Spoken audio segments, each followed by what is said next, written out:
C'est l'heure du dernier carrefour d'information. Bonsoir à tous et bienvenue. Après 6 mois de détention à Bamako, les 46 soldats ivoiriens ont regagné Abidjan depuis samedi. De Bamako à Abidjan, passant par Lomé, RTI 1 vous replonge ce soir dans l'Odyssée des 46 héros de la nation ivoirienne.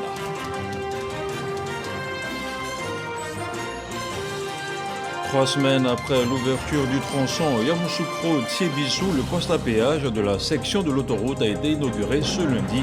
Bâti sur un périmètre de 6000 m², il est constitué d'une barrière de 10 couloirs, dont 5 couloirs dans chaque sens de circulation. Et puis le Conseil africain et malgache pour l'enseignement supérieur CAMES a son nouveau secrétaire général. C'est ce lundi à Ouagadougou que le professeur Souleymane Konaté a été installé dans ses fonctions. Merci de regarder RTI 1. Injustement incarcérés à Bamako, les 46 soldats ivoiriens ont regagné Abidjan depuis samedi. Autorisés à quitter le territoire malien, ils ont d'abord transité par Lomé avant de rentrer définitivement à Abidjan. Un périple anxieux relaté par Abou Sanogo. En cet après-midi ensoleillé du samedi 7 janvier 2023, le général de corps d'armée, chef d'état-major général des armées, Lassina Doumbia, effectue une de ses missions les plus inédites. Récupérer 46 soldats ivoiriens sur le lieu de leur détention où ils auront passé près de 6 mois. Bamako, c'est nous. Il est 16h08. Un comité d'accueil attend le chef d'état-major général des armées, l'ambassadeur du Côte d'Ivoire au Mali, le chef d'état-major des forces armées maliennes, l'attaché de défense et des Ivoiriens de l'ambassade. Un court briefing avec la partie malienne sur ce qui a été prévu pour leur retour. Les 46 soldats débarquent des autocars et se dirigent vers l'un des 2 avions. Ils récitent une prière. La dernière, en terre malienne, et embarquent. Le chef d'état-major général des armées et ses autres retournent à la copie de l'avion. Photo souvenir pour l'histoire. Et les 2 aéronefs ivoiriens prennent les airs. Le Casa de 46 vers Lomé et l'Antonov vers Abidjan avec les bagages des ex-détenus. Fin du chapitre du séjour malien de ces militaires. À bord, le chef d'état-major général des armées a son premier échange avec les soldats. Il sera surtout question du programme de la journée et des dispositions prises à leur atterrissage à Abidjan. On va dire merci au président Faure et puis après, on va rentrer chez nous. Le président sera à l'aéroport à Abidjan. Voilà, pour vous accueillir. Il tient lui-même à être là-bas, à être à l'aéroport pour vous accueillir, donc avec vos familles, etc. Ensuite, on va aller à l'état-major, vous allez récupérer vos affaires, parce que l'Antonov, lui, va aller directement à Abidjan. Aéroport de Lomé. Il est 19h40. Au pied de l'avion, les ministres d'État Kandia Kamara, Téné Birema Ouattara et le ministre directeur du cabinet Fidel Sarasoro, Robert Dussey, ministre togolais des Affaires étrangères et le coordonnateur national du renseignement. Émotion de l'instant. Tout le monde est soulagé, les autorités politiques en premier. Puis, tout le groupe se dirige à la résidence du président togolais. Ils seront félicités et encouragés par le président Faure Gnassingbé. Les soldats ont enfin droit à leur premier menu non malien depuis leur mise en liberté. Pendant ce temps, les autorités politiques ont un tête-à-tête au cours duquel la médiation togolaise est saluée par les émissaires ivoiriens. Le ministre d'État, ministre de la Défense Téné Birema Ouattara, transmet la reconnaissance du chef de l'État ivoirien Alassane Ouattara. Le président Ouattara nous a demandé de venir remercier le président Faure pour l'action qu'il a menée pour que nous arrivions aujourd'hui à la libération des 46 soldats. Et il a fallu toute la détermination du président de la République togolaise pour que nous puissions arriver au résultat auquel nous sommes arrivés. Retour à l'aéroport de Lomé pour la dernière étape de ce périple. Le Casa décolle en premier, temps de vol 1h37. À 20 minutes de l'atterrissage en Côte d'Ivoire, les dernières consignes sont réitérées par le chef d'état-major général des armées. Donc quand vous allez arriver là, ça se voit que les familles vont venir vers vous. Et le président va attendre un moment pour vous permettre de vraiment embrasser vos femmes et vos enfants. 23h48, aéroport international Félix Houphouët-Boigny. Le colonel Anouma Constant fait ouvrir la porte du Casa CN 295. Dans l'entrebâillement se dresse la silhouette du général du corps d'armée Lassina Doumbia, chef d'état-major général des armées. Un fanion aux couleurs nationales en main. Son vis-à-vis, le chef suprême des armées, le président de la République Alassane Ouattara. Les 46 vont suivre, brandissant chacun un drapeau ivoirien, accueillis par le chef de l'État. Ils sont entrés dans le pavillon présidentiel et ont retrouvé, dans la joie, leur famille. Moment de grande retrouvailles. Les 49 soldats ont traduit leur reconnaissance et leur fierté à la patrie. La Côte d'Ivoire, c'est mon pays. C'est mon drapeau.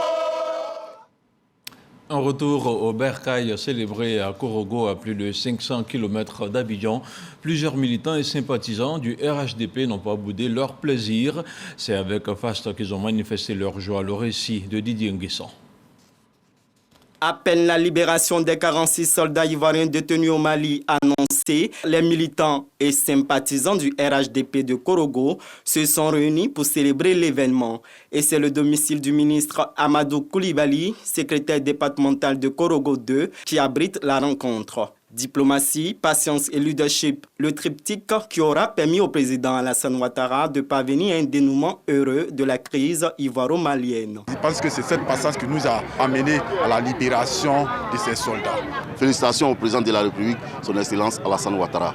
Nous lui disons merci pour sa patience par rapport aux pays voisins, pour tout acte qu'ils ont posé, tous les rumeurs qui ont été coulées, ni mot, il est resté dans le silence et Dieu aujourd'hui a fait grâce. Aujourd'hui, il a ses soldats en main. Ça nous va droit au cœur. Tout en saluant le leadership du président de la République, le ministre Amadou Koulibaly invite les militants du RHDP du Poro à toujours lui faire confiance. Chaque fois qu'on nous a dit, le président a dit, on s'est aligné parce qu'on a confiance. Et c'est à cette même confiance que je vais vous appeler. Et comme on a confiance en lui, on doit pouvoir se donner la main pour être un bouclier autour de lui.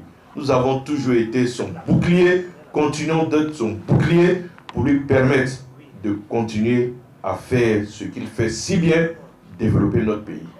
C'est à peu près 6 mois que les soldats ivoiriens auront passé en détention avant de regagner Abidjan le samedi 7 janvier dernier. Et sur un tout autre plan, Kandia Camara était ce lundi l'hôte du président Henri Konan Bédié. À Daokro, la ministre d'État, ministre des Affaires étrangères, a rencontré le patron du PDCI RDA. Elle était porteuse d'un message du président de la République, Alassane Ouattara. Les échanges ont porté sur le prix Félix Houphouët-Boigny pour la recherche de la paix. Le compte-rendu d'Éric Goré.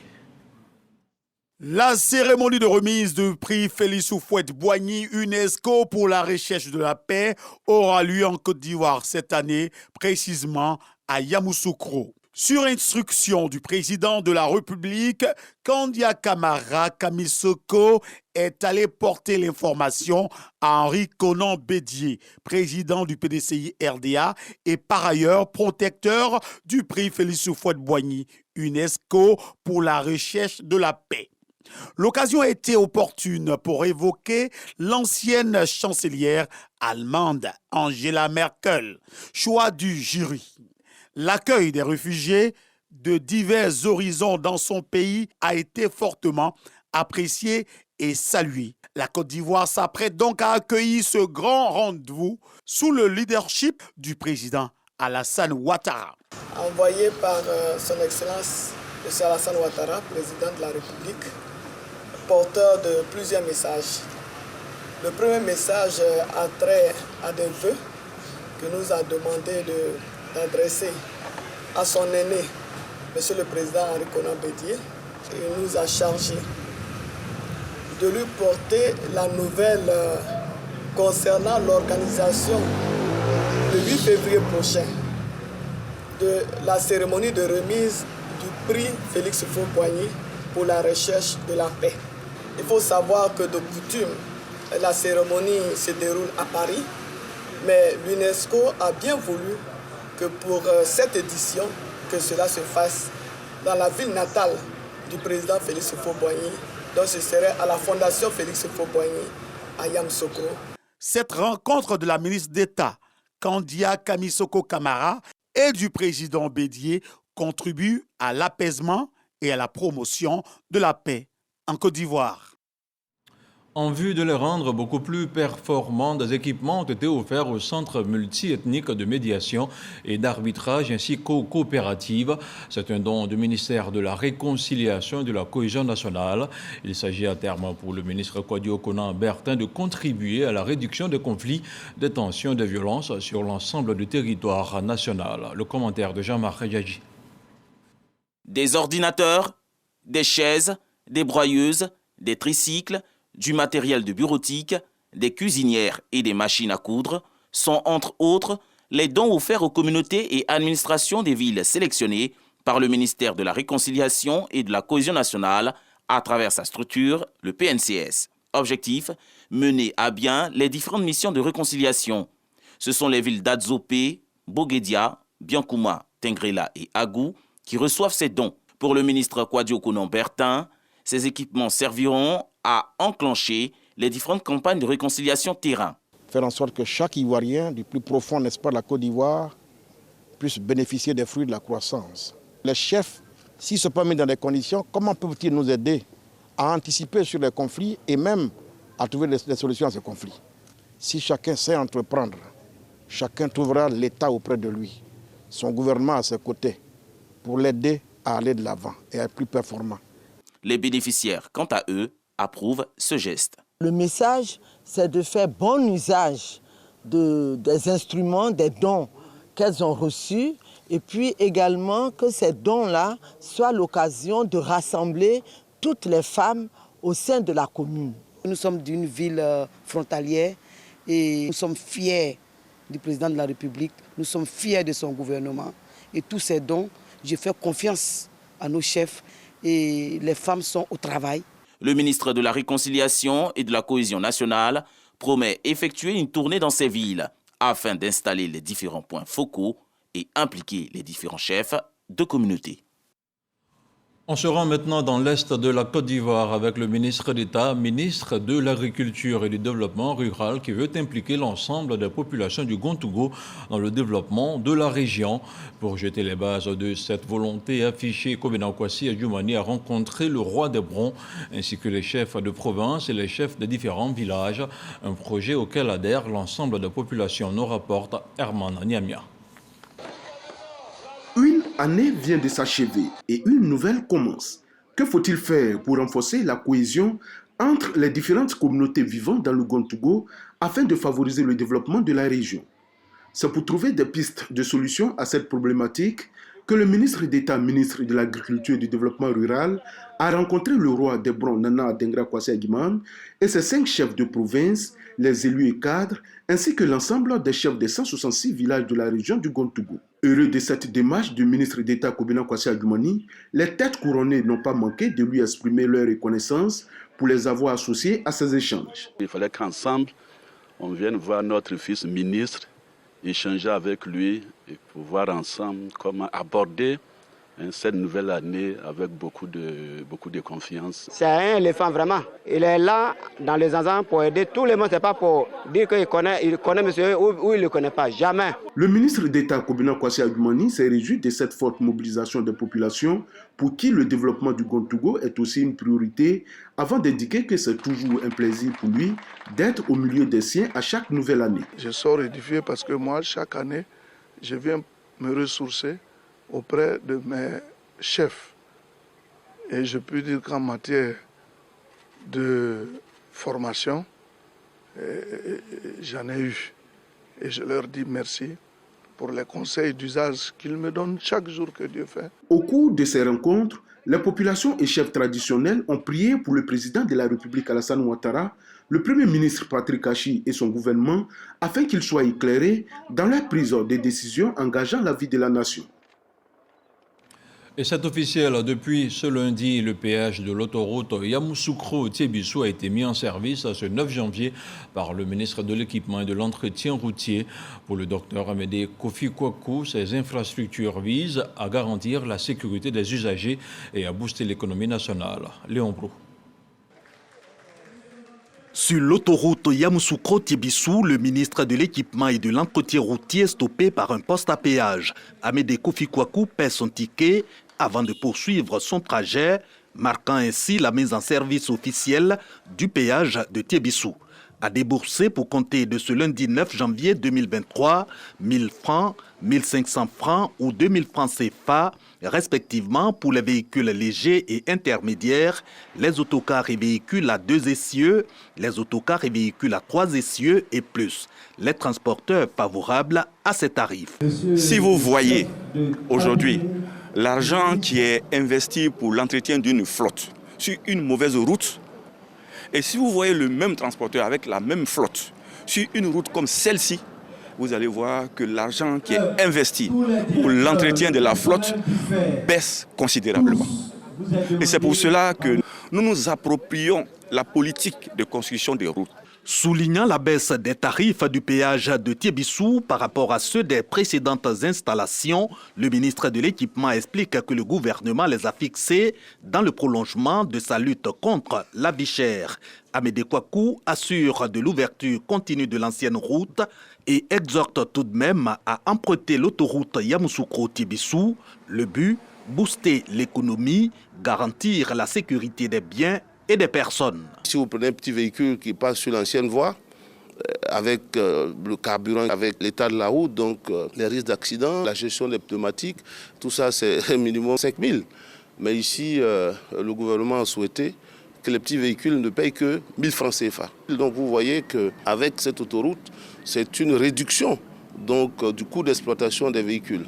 Donc ça permettra à nos automobilistes de réaliser des économies, donc d'assurer un entretien vraiment régulier de cette voie. Le péage de Tiébissou est le 3e de l'autoroute du Nord, longue de 284 km entre Abidjan et Tiébissou. Son financement est inclus dans le coût de réalisation de la section Yamoussoukro-Tiébissou, ouverte à la circulation en décembre 2022. Le ministre de l'Intérieur et de la Sécurité exprime sa reconnaissance à ses collaborateurs. Au cours d'une rencontre, le général Vagondo Diomandé a dressé le bilan de l'année écoulée avant de se projeter sur l'année 2023. Un reportage de Frédéric Oulaï et Abou Sanogo. C'est l'esplanade de nouveaux locaux du ministère de l'Intérieur et de la Sécurité qui a servi de cadre pour passer en revue les activités de l'année 2020 du ministère de l'Intérieur et de la Sécurité. Au nombre des intervenants, le directeur général de la police nationale, Youssouf Kouyaté, qui a égrené les actions pour améliorer les conditions de vie et de travail des fonctionnaires de police. Youssouf Kouyaté a également égrené quelques doléances. Pour la police nationale, la poursuite de la réforme, le projet de décret portant modification de limite d'âge statutaire de départ à la retraite des personnels de la police nationale. Pour l'Office national de la protection civile, la réforme des textes de protection civile et du texte fondateur de l'ONPC. 106 véhicules de commandement au préfet. 162 autorités préfectorales ont bénéficié d'indemnités de déplacement. 26 bureaux et résidences réhabilités. À cela s'ajoutent 497 bureaux équipés. Des pèlerinages en faveur de communautés musulmanes et chrétiennes. Quelques aspects du bilan dressé par le directeur général de l'administration du territoire. En termes de perspective pour 2023, la DGAD entend poursuivre la réforme des textes engagés l'année dernière. Il s'agit de la réforme de l'uniforme des autorités préfectorales qui constitue une forte attente de vos collaborateurs en circonscription administrative. Il s'agit aussi de la vote du projet de loi relatif aux organisations de la société civile. 2023, année de grands défis pour l'ensemble de son département ministériel, a indiqué le ministre de l'Intérieur et de la Sécurité, Vagondo Diomandé. Le challenge qui nous attend est énorme. Et j'ai foi que nous allons le tenir. J'ai foi que nous allons le relever. Et nous le relèverons. Parce que vous êtes chacun d'entre vous engagé de la même manière que vous l'avez toujours été, pour que justement ce que nous avons pu faire en 2022 puisse être augmenté et multiplié par X en 2023. Une cérémonie pleine de symboles. De nombreux présents offerts par les différents corps qui constituent le ministère de l'Intérieur et de la Sécurité. Des statues en forme de l'épervier pour renforcer et atteindre ses objectifs. Des attributs de chef Achan offerts au ministre de l'Intérieur et de la Sécurité, Wagondo Djomondé, baptisé Nana Vadio, et une table basse pleine de symboles. C'est le premier Ivoirien au poste de secrétaire général du CAMES depuis sa création en 1968. À Ouagadougou, le professeur Souleymane Konaté a été officiellement installé ce lundi. C'était en marge de la 39e session du Conseil des ministres du CAMES.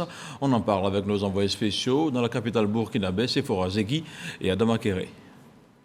Ouagadougou, capitale du Burkina Faso, nous sommes au siège du CAMES, Conseil africain et malgache pour l'enseignement supérieur. La Côte d'Ivoire, désormais aux commandes de l'institution. Le professeur Souleymane Konaté reçoit ses attributs de nouveau secrétaire général. Durant son mandat, il envisage de faire du CAMES une référence internationale. Nous envisageons, entre autres, de préserver et consolider les nombreux acquis de notre institution commune, de promouvoir le label CAMES et de renforcer sa crédibilité. C'est à la 39e session ordinaire du Conseil des ministres du CAMES qu'il est élu pour présider aux destinées de cette institution africaine.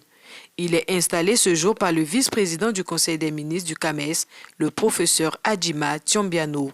Après 55 années d'existence, le CAMES peut revendiquer un savoir-faire de tout premier plan dans l'intégration en matière d'enseignement supérieur et de recherche grâce à ces différents programmes qui engendrent des performances remarquables. En procédant à l'installation d'une nouvelle équipe dirigeante, le CAMES veut se donner les moyens d'une nouvelle dynamique pour tendre vers sa vision d'un véritable instrument d'intégration pour un enseignement supérieur de qualité au service des nations. Le CAMES est un outil d'intégration panafricaine à l'heure de la mondialisation des systèmes d'enseignement supérieur et de recherche. La nouvelle équipe dirigeante a donc le soutien de tous les ministres des 19 pays membres. C'est la première fois depuis 55 ans d'existence du CAMES qu'un Ivoirien est à la tête de l'institution. Fierté donc pour le pays, représenté par Adama Diawara, le ministre de l'Enseignement supérieur et de la Recherche scientifique. L'élection d'un secrétaire général du CAMES qui soit ivoirien présente un certain nombre d'avantages pour nous. La première des choses, évidemment, qui est triviale, c'est la promotion à l'échelle internationale d'un cadre ivoirien. La deuxième chose, c'est la visibilité de notre système d'enseignement supérieur et de recherche scientifique. Et partant de là, le rayonnement de la Côte d'Ivoire. Et le dernier point que je pourrais ajouter, qui n'est pas le dernier en termes d'importance, c'est le fait que la Côte d'Ivoire, par ce canal-là, pourra influer, pourra impacter, pourra orienter, peser sur l'orientation du système d'enseignement supérieur et de recherche scientifique africain. Souleymane Konaté est né en 1967 à Korogo, en Côte d'Ivoire. Il est marié et père de 4 enfants. Professeur titulaire des universités du CAMES en écologie-biologie du sol, il est détenteur d'un DEA d'écologie tropicale de l'Université d'Abidjan et d'un doctorat unique en écologie de l'Université Pierre et Marie Curie de France. Il a désormais la responsabilité du CAMES pendant les 5 prochaines années. Et ce lundi marquait la reprise générale des classes dans le secteur de l'éducation nationale. Après 2 semaines de congés, élèves et écoliers ont répondu présents à l'appel du drapeau. Après le fait, l'heure est à présent au travail. Un reportage de Wilfried Kwa. Après les fêtes de fin d'année, l'école reprend ses droits. Dans les établissements primaires, l'ambiance des cours de récréation est de retour. Les élèves sont heureux de se retrouver. La rentrée est tranquille, les enfants sont arrivés comme d'habitude, on va dire. Il n'y a pas eu beaucoup d'absents. Au secondaire, les apprenants et enseignants reprennent les cours. Ce matin, une leçon de mathématiques. Bon, pendant les congés, je n'ai pas vraiment fêté. J'étais en train d'étudier. La rentrée se passe bien. On va se remettre dans notre esprit de travail. Encadreurs et proviseurs, heureux du retour des élèves, les encouragent à mieux se concentrer pour une année scolaire réussie. C'est une rentrée normale et surtout de retrouvailles. Le personnel également, tout le monde est content. Le travail a repris. L'esprit de civisme marqué par le respect du calendrier scolaire, notamment les dates de départ en congé, renforce l'espoir d'améliorer les résultats scolaires. Le reportage de Wilfried Kouat est commenté par Didier Nguessan. On regarde maintenant le point de la situation de la Covid-19.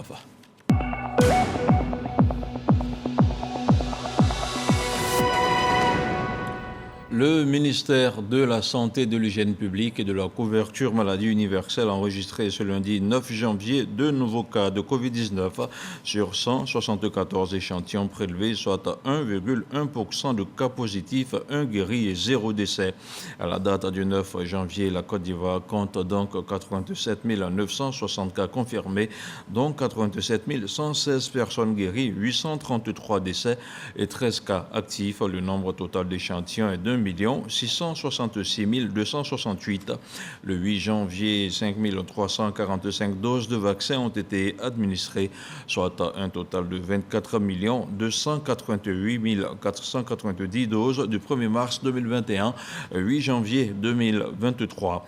Le ministre de la Santé, de l'Hygiène publique et de la couverture maladie universelle invite toutes les personnes de plus de 12 ans à se faire vacciner. Il rappelle que la vaccination contre la Covid-19 est gratuite et volontaire.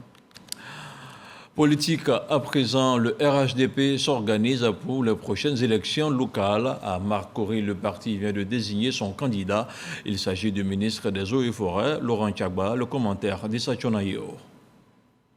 Le ministre des Eaux et Forêts, Laurent Tchagba, candidat aux élections municipales de 2023 du RHDP, Rassemblement des Oufoutistes pour la démocratie et la paix, à Marcory. Ainsi en a décidé la direction du parti.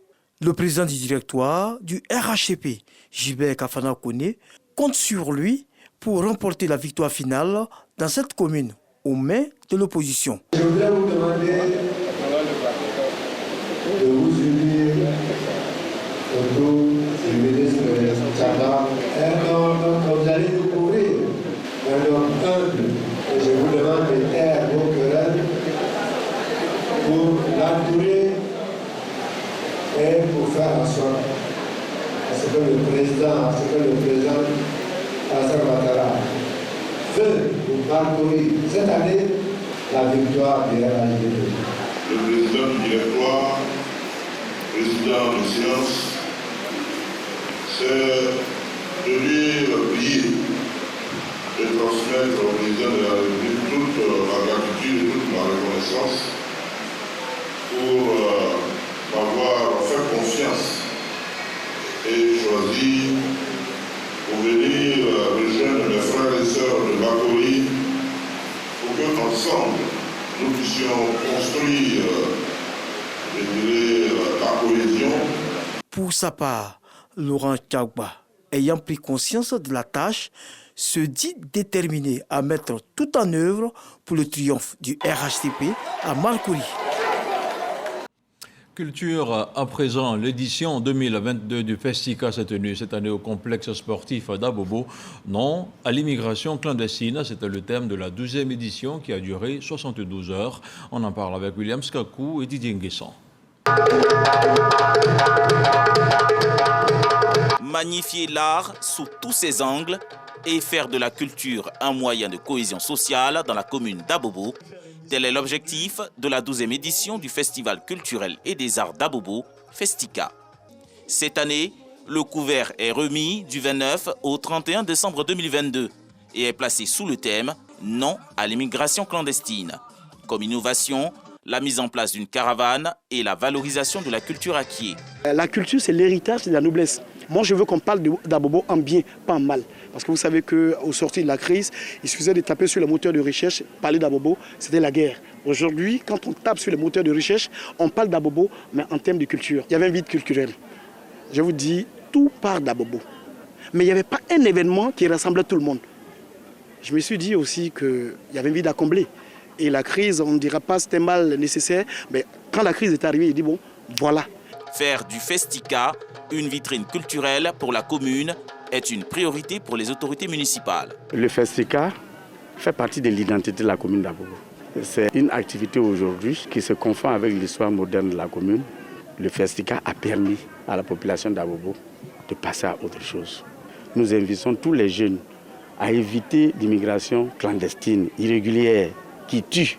des festivités meublées d'expositions-ventes, d'espaces gastronomiques et des concerts avec la participation de plusieurs artistes. De la culture au sport, il n'y a qu'un seul pas. Ouverture à Abidjan d'un séminaire international d'imagerie en pathologie sportive. Il intervient à 1 an de la Coupe d'Afrique des Nations qui se tiendra dans notre pays. C'est le ministre François Albert Amichia qui a donné le coup d'envoi. Un reportage de Jean-Sylvain Resso. Pour la première activité de l'année 2023, les présidents des commissions du COCAN 2023 étaient tous présents à la cérémonie d'ouverture du séminaire international d'imagerie en pathologie sportive. Expert en la matière, c'est le professeur Diabaté Sidiki Aboubakar qui a ouvert la série des allocutions avant que le représentant du ministre de la Santé, Soro Kuntele, ne félicite tous les acteurs de ce séminaire. Puis arrive le moment tant attendu, celui du grand oral du président Albert François Amichia. Ce que nous demandons au niveau du COCAN, c'est l'adhésion de toutes les forces vives, l'adhésion de toutes les composantes de notre société. Et vous venez jouer votre part en co-organisant cet atelier de formation avec 29 radiologues. Merci pour l'initiative et sachez que le comité d'organisation vous en est reconnaissant. Pour la première journée, ces radiologues ont eu droit à un cours théorique sur le genou, les muscles, la hanche, dispensé par les 2 experts français, le professeur Saint-Nicolas du CHU de Toulouse et le docteur Jacob Denis Paul, spécialiste en imagerie musculo-squelettique, radiologie diagnostique ostéo-articulaire, radiologie interventionnelle ostéo-articulaire. La formation va se dérouler en 3 parties principales. Il y a une formation théorique magistrale classique. Et puis ensuite, avec Denis, nous allons faire des ateliers d'échographie, donc en pratique, et puis des ateliers à base de cas cliniques, donc de cas spécifiques de la pathologie du sportif. La deuxième session se tiendra en octobre, soit à 3 mois de la CAN.